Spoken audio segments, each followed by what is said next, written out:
Hello good people, আজকের এই ভিডিওটা আমি করছি আমার দুজন ভিউয়ার্সের রিকোয়েস্টে।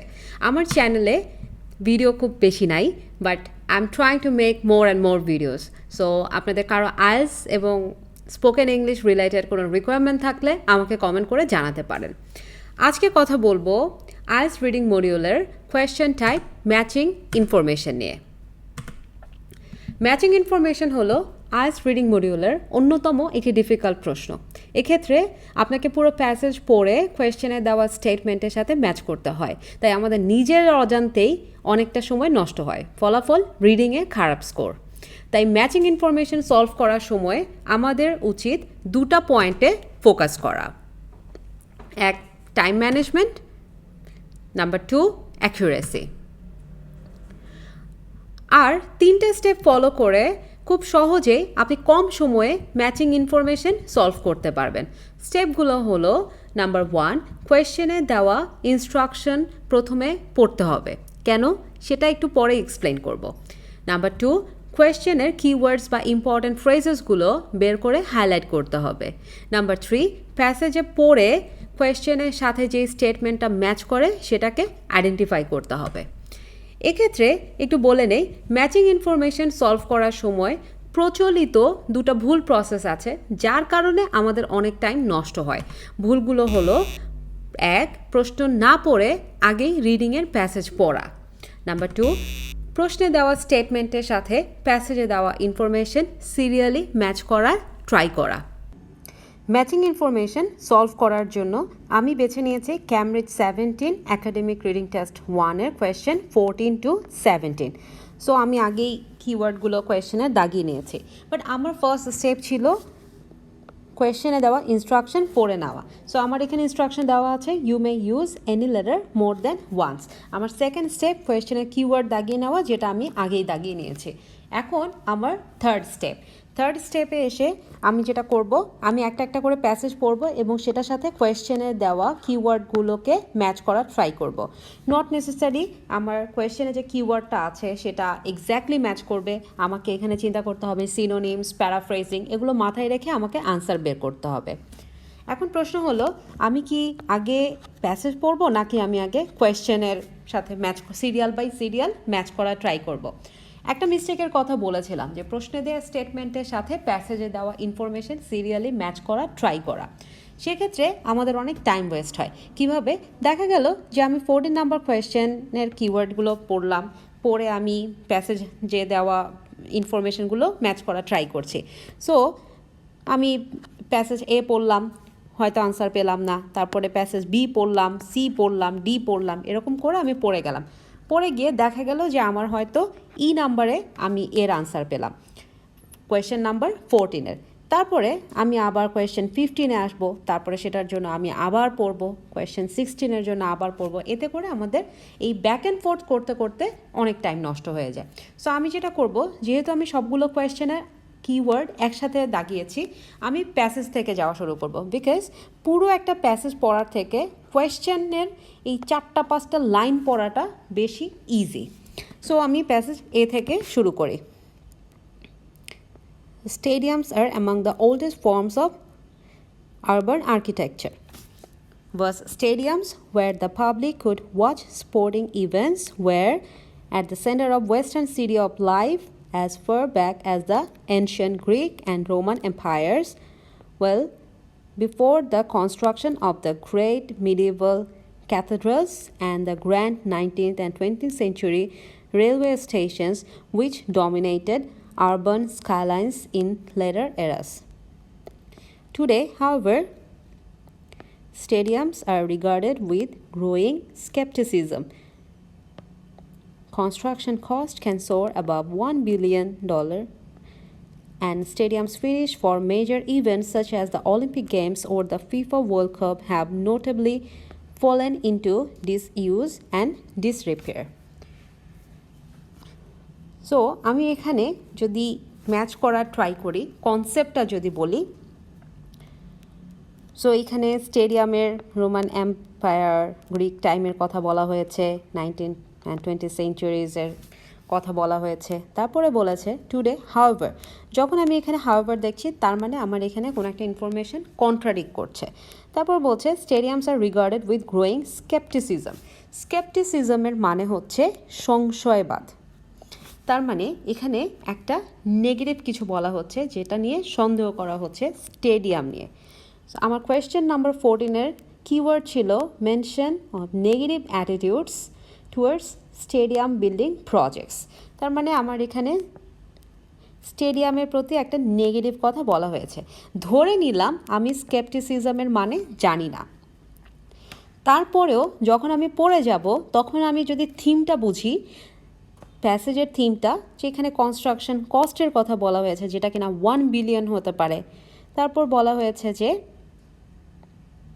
ইনফ্যাক্ট অলিম্পিক গেমসের ওর ফিফা ওয়ার্ল্ড কাপের যে স্টেডিয়াম ব্যবহার করা হয়েছে সেটাও দেখা গেছে যে disuse and disrepair, অব্যবহৃত এবং রিপেয়ার করা হয় না। সো এখান থেকে আমি বুঝতে পারি যে negative attitudes towards stadium building projects. তাহলে আমার 14-এর আনসার হবে এ। এখন আমি তো আমার আনসার পেয়ে গেছি এখান পর্যন্ত পড়েই, তাহলে আমি কি বাকিটুকুও পড়বো? হ্যাঁ, কারণ হচ্ছে আপনাকে এই যে প্রথমে যে আমি বলেছিলাম যে কোয়েশ্চেনের ইনস্ট্রাকশনটা ভালো করে পড়তে হবে। এখানে যেহেতু you may use any letter more than once বলেছে, তার মানে হয়তো বা আমার নেক্সট কোনো একটা কোয়েশ্চেনের আনসার আমার এই লাস্টের দিকে থাকতে পারে, রিপিটেড হতে পারে। যার কারণে আমি যদি কোয়েশ্চেনে এই ধরনের কোনো ইনস্ট্রাকশন দেওয়া থাকে you may use any letter more than once, তাহলে পুরো প্যাসেজটা পড়বো। আর যদি এই ধরনের কোনো ইনস্ট্রাকশন দেওয়া না থাকে তাহলে যে জায়গাটায় আমি আনসার পেয়ে যাব তারপরে আমি সেই প্যারাগ্রাফটা স্কিপ করব, তাহলে আমার টাইম বাঁচবে। এবারে আসি লাস্টের দিকে কি বলেছে, but this need not to be the case. History shows that stadiums can drive urban development and adapt to the culture of every age, even today architects and planners. Okay, so এই পর্যন্ত আমি পড়লাম। এখন আমি আসি paragraph বিতে। The architectures of us in southwest France with a capacity of 25,000 spectators is perhaps it became a fortress with 4 towers after the 5th century and was then transformed into a village containing more than 200 houses. With a growing interest in conservation during the 19th century, it was converted back into an arena for the staging of bullfights, thereby returning the structure to its original use as a venue for public spectacles. Another example is the imposing arena of Verona in northern Italy, with space. It has endured the centuries and is currently considered one of the world's prime sites for opera thanks to its outstanding acoustics. So আমি paragraph B পড়েছি, আমি এখন এগুলো দেখব। So আমার 14 শেষ। So 15 figures demonstrating environmental benefits certain stadium. 16-এ আমার কিওয়ার্ড হচ্ছে example, range of facilities, some new stadiums. 17 reference, disadvantages, stadium build, certain era. So আমার এখানে কোনোটার সাথে বি ম্যাচ করেনি, সো আমি সিতে চলে যাব। This area in the center of the Italian town of Lucca.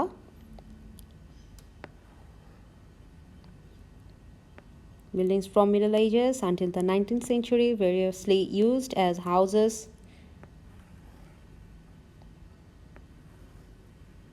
Okay, so আমি সি পড়লাম। সির সাথে যখন আমি ম্যাচ করে দেখছি 15, 16, 17 কোনোটা ম্যাচ করছে না। এখন আমি চলে যাব ডিতে। There are many similarities between modern stadiums and the ancient amphitheaters intended for games, but some of the flexibility was lost at the beginning of the 20th century as stadiums were developed using new products such as steel and reinforced concrete and made use of bright light for nighttime matches. Many such stadiums are situated in suburban areas designed for sporting use only and surrounded by parking lots. These factors meant that they may not be accessible to the so এখানে আমি কিছু problem পেয়েছি যেটা বলছে যে these factors meant that they may not be accessible to the general public, require more energy to run and contribute to urban heat. So এখানে আমি কিছু প্রবলেম পেয়েছি। আমার মনে আছে যে আমি যখন কোয়েশ্চেনের কিওয়ার্ডগুলো হাইলাইট করেছিলাম আমি একটা জায়গায় প্রবলেম দেখেছিলাম। সো আমি প্রবলেমের সাথে যদি দেখি এখানে disadvantages. So reference to the disadvantages stadium built certain era. So আমি এখানে প্রবলেম পেয়েছি।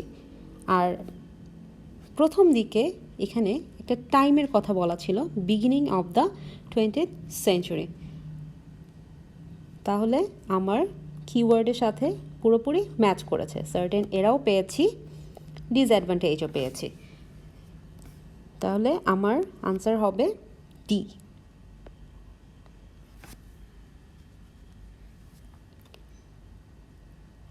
এখন আসি পরের প্যাসেজে। সো আমার এখানে দুটার আনসার আমি পেয়ে গেছি। সো আরেকবার একটু পড়ে নিব কিওয়ার্ড কী খুঁজবো আমি এখন। Figures demonstrating environmental benefits, certain stadium, examples, range of facilities, some new stadiums.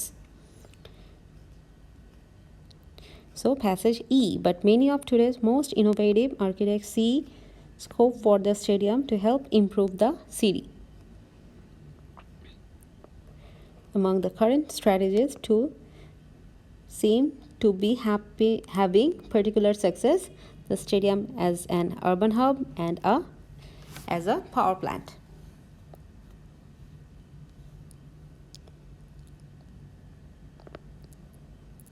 There is growing a trend for stadiums to be equipped with public spaces and services that serve a function beyond sport, such as hotels, retail outlets, conference,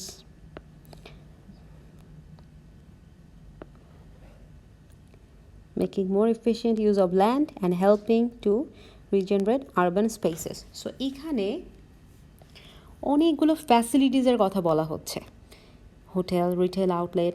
so এই ধরনের অনেকগুলো ফ্যাসিলিটির কথা বলেছে। So এরকম ফ্যাসিলিটির কথা ছিল আমার question number 16, examples of the wide range of facilities available at some new স্টেডিয়ামস।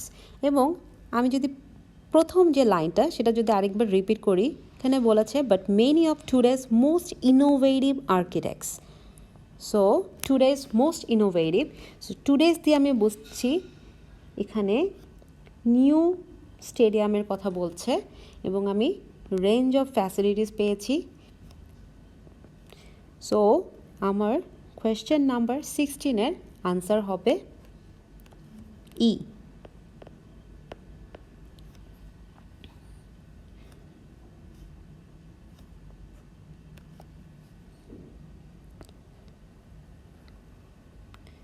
Instead of catering onto sports people and supporters, there have been many examples of this in the UK.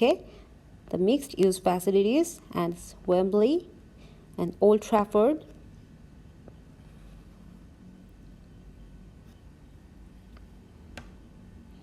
Okay. So আমার ই নাম্বারটা শেষ। এখন আসি passage number F. The phenomenon of stadiums as power stations has arisen from the idea that energy problems can be overcome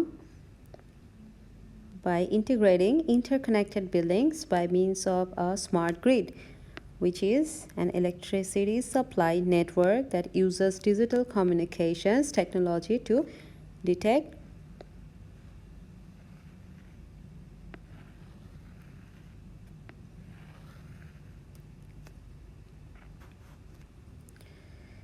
Freiburg-Mage Solar Stadium in Germany is the first of a new wave of stadiums as power plants, which also includes the Amsterdam Arena and the Kaohsiung Stadium.